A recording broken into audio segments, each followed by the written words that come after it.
Hi viewers, మనం వచ్చేసి మర్యాద చేద్దాము.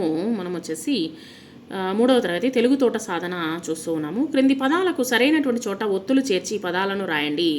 ఇక్కడ ఇచ్చినటువంటి వాటికి వచ్చేసి ఇక్కడ ఇచ్చినటువంటి వాటిని ఒత్తులు చేర్చాలి.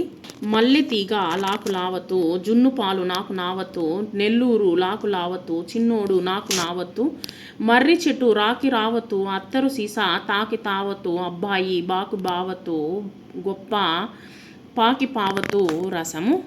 తర్వాత క్రింది ఒత్తుల అక్షరాలతో పదాలు అనేటువంటిది రాయండి. అట్ట, అల్లం, టాకి టావత్తు, లాకి లావత్తు, మాకి మావత్తు, చాకి చావత్తు అని ఇచ్చినారు. అట్ట, అల్లం, అమ్మ, మచ్చ.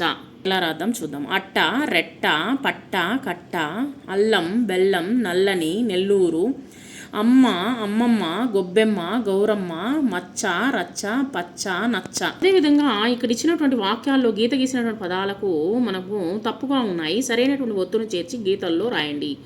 బండికి చక్రాలు ఉన్నాయి, కాకి రావత్తు పెట్టాలి. తర్వాత వచ్చేసి శివ కథల పుస్తకము చదివాడు. ఇక్కడ కథల పుస్తకం చదివాడు అనేటువంటిది సాకి తావత్తు రాయాలి.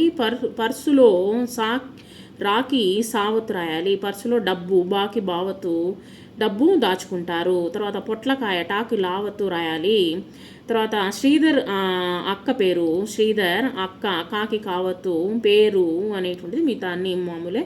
సో వీటిని మనము ఈ విధంగా రాద్దాము. చూడండి, బండికి చక్రాలు ఉన్నాయి, శివ కథల పుస్తకము చదివాడు, పర్సులో డబ్బు దాచుకుంటారు, పొట్లకాయ పొడవుగా ఉంది, శ్రీధర్ అక్క పేరు కళ్యాణి. సో ఈ విధంగా మీరు వాటిని రాయండి.